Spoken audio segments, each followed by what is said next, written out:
I congratulate all the winners from last night's primaries in New York, Utah, and Maryland. Democrats are one step closer to taking back the majority in November.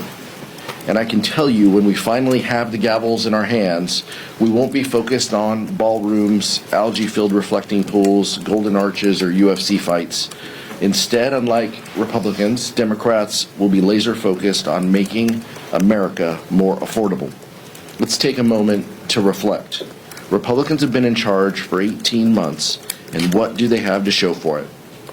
A big ugly bill that ripped health care and food assistance away from families just to pay for tax cuts for billionaires and corporations, tariffs that have driven up costs for consumers and small businesses, violent mass deportations that have upended American communities, and a failed war in Iran that has driven up the price of gas and groceries.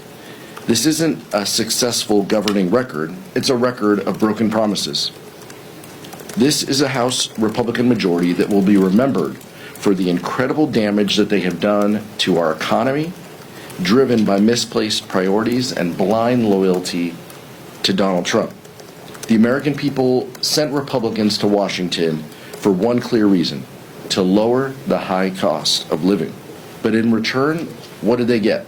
They get a president who says he doesn't think about Americans' financial situation and that he loves inflation, and a corrupt administration that is profiting off the presidency while working people struggle to make ends meet.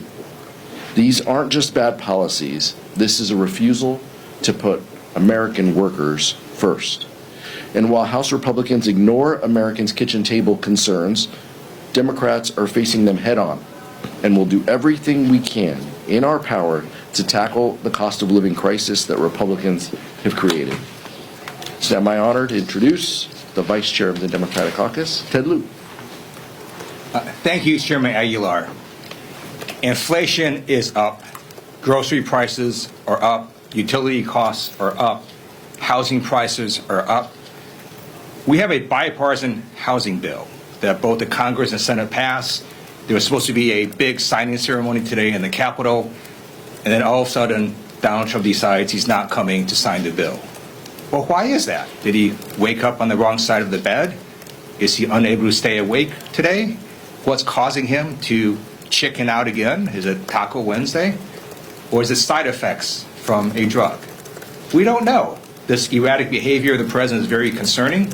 He has trouble staying awake at multiple White House events and cabinet meetings.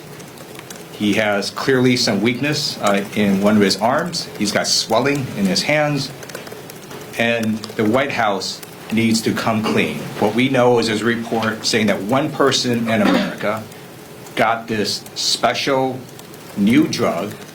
It was a 79-year-old person who was very high profile, and this drug can only be given to someone under the compassionate use provision, meaning you do that if someone basically has a terminal illness. So we need to know, did Donald Trump get this special drug from Eli Lilly? And did he get it under that provision? And if he did, why is that the case? The White House needs to come clean and tell the American people about Donald Trump's health. Now it is my great honor to introduce our Field General, the great Suzan from the state of Washington, the chair of the DCCC. Thank you. Good morning, everyone, and many thanks to Chair Aguilar and Vice Chair Lieu. Today in caucus, we gave an update on the work being done to take back the majority in November. We started with a conversation about how the data reveals one emerging consensus from the public. The American people are souring on Republicans' broken promises, and they are ready, eager, in fact, to reject them in November. House Democrats are consistently ahead on the generic congressional ballot on the issues that voters cite as top priorities: inflation, cost of living, health care. Donald Trump and House Republicans are underwater, and our voters are motivated. In a recent analysis by 2026 House primary elections done by the Washington Post, they found that Democratic turnout has dwarfed Republican primary turnout by more than 4 million votes. This was true whether the primaries were competitive or not, in toss-ups or deep red seats. And the higher turnout numbers are pacing well ahead of 2018. It's clear that we're on track to win in November, and Republicans know it. It's why, and really the only reason why, they're going to such desperate, awful lengths to rig the midterms in their favor. Their push for new gerrymandered maps, despite the fact that the American people across the country hate it. Their attempts to block legal, proven, and secure forms of voting, like vote by mail. Their incredibly cynical attempts to meddle in Democratic primaries, spending at least $4.5 million so far. They're doing all of this because of one simple fact. Republicans know they can't win a free and fair election. Despite all the shenanigans and Republican dirty tricks, the American people are seeing through it, and they are rejecting it. They aren't just rejecting Republicans, they are choosing Democrats, as the Washington Post analysis shows. Part of how we're going to win in November is the contrast our candidates are creating on the campaign trail every day.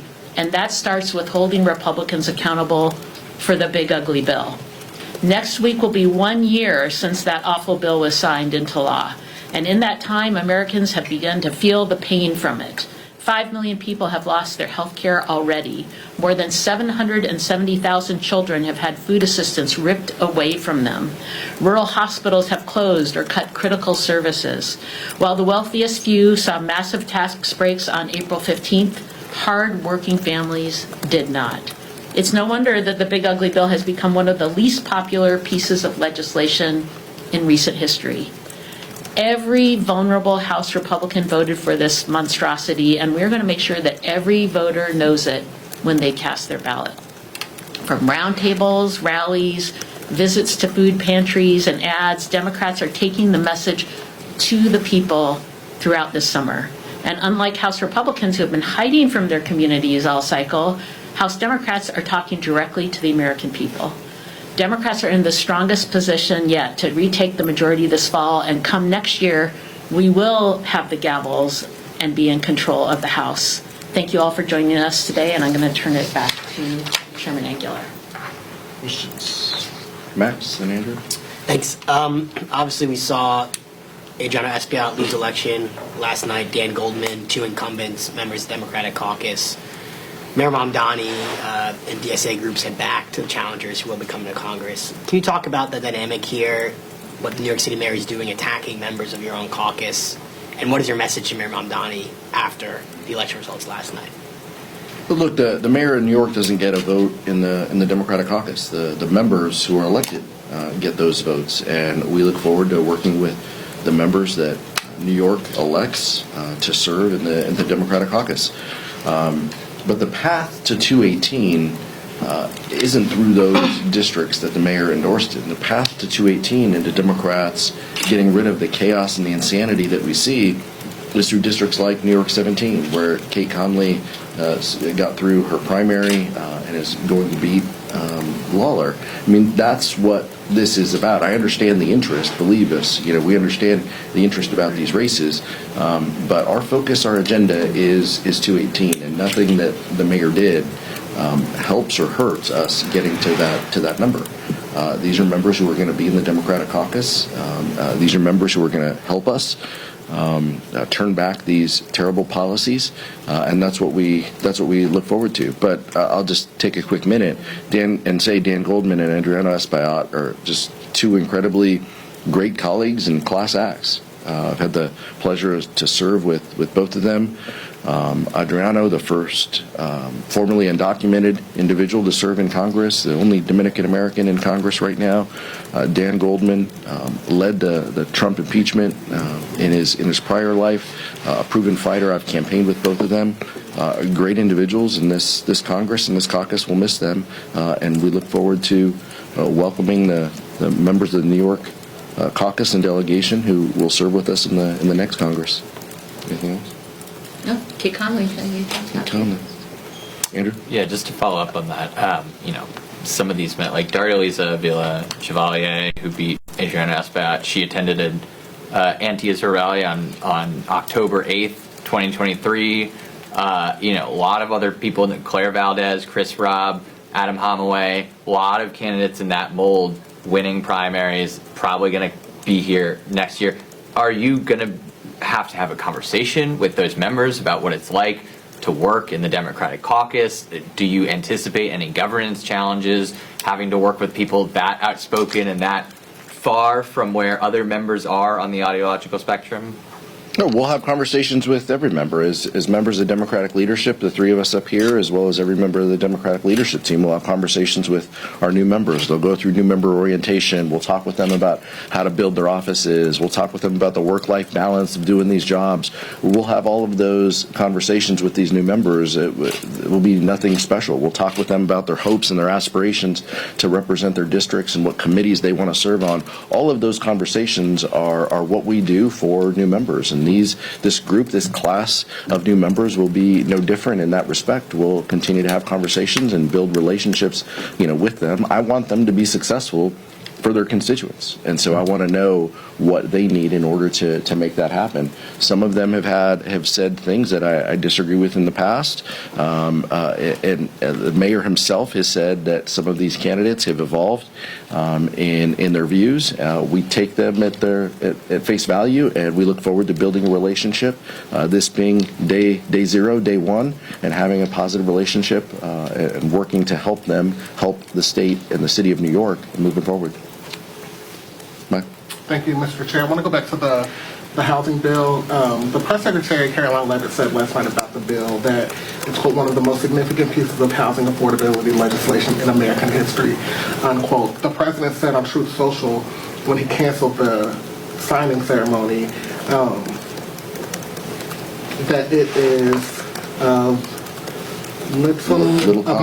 minor importance. Minor importance. Every single House Democrat voted for the bill yesterday. It passed overwhelmingly, 85-5 in the Senate. Can you speak to the American people about, one, why you believe every House Democrat supported this piece of legislation?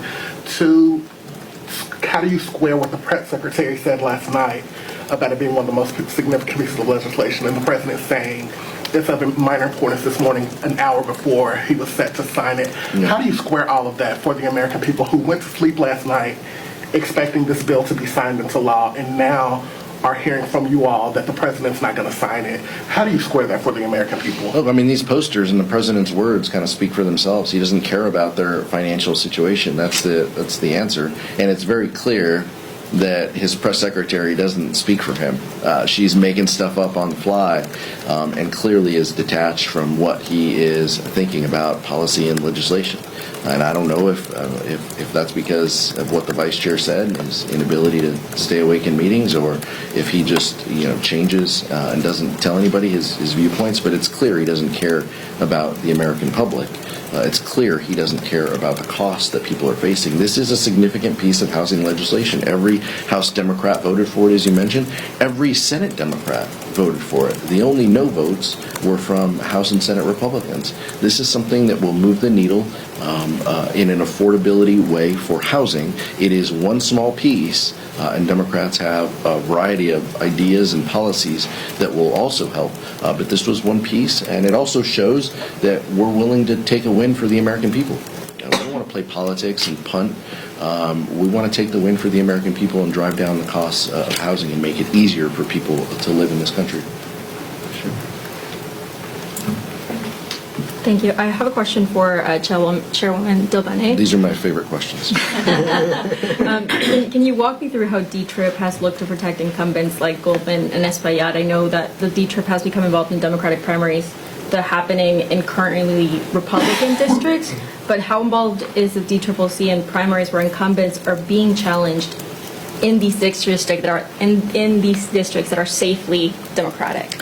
Our focus is on the districts that get us the majority. So our map is these purple districts across the country, and that is our focus. Clearly, as a caucus, and other members of the caucus have been involved in other races. But from a DCCC perspective, our big focus in New York is New York 17 and making sure we have a great candidate there, and we do with Kate Conley, and another seat that we will win and help us take back the majority. And we also saw Ben McAdams win in Utah, and so excited to see him come through the primary and on his path to come join us next Congress.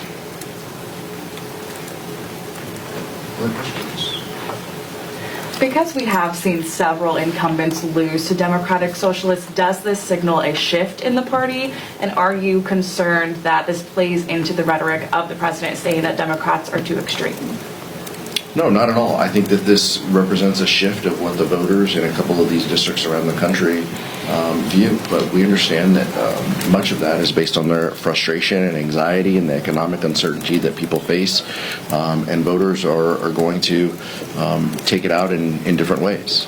We have also seen under the DCCC's leadership, Democrats in special elections over the past 12 months have outperformed Republicans by 13 points. So significant growth. So this doesn't have anything to do with Democratic voters. In essence, this is a recoil against Trump and Trump policies. But voters have that ability to make those decisions in Democratic primaries, and we'll work with whoever that they send. In the back. With these wins that we saw in New York, Mamdani saw significant wins with his three candidates he endorsed. Just nationwide, do you think that the Democratic Socialist movement is going to spread to other sectors of the map? No, the vice chair and I are from California. There are Democratic Socialists who run for city council races and races in Congress as well. People have a right to vote. That is our democratic system. I don't take anything more from it. The mayor made some decisions and made some political calculations. Those individuals will come and they'll serve here in the Democratic caucus, and they will be part of us getting to 218 votes to win the majority. That's our focus, and that has been our mission since Republicans took control and since Republicans took health care away from millions of people just to give benefits to billionaires and corporations. And that's what we'll continue to focus on, and I think that everybody who caucuses on the Democratic side believes in that and will vote accordingly on January 3rd. Thank you so much. Thank you.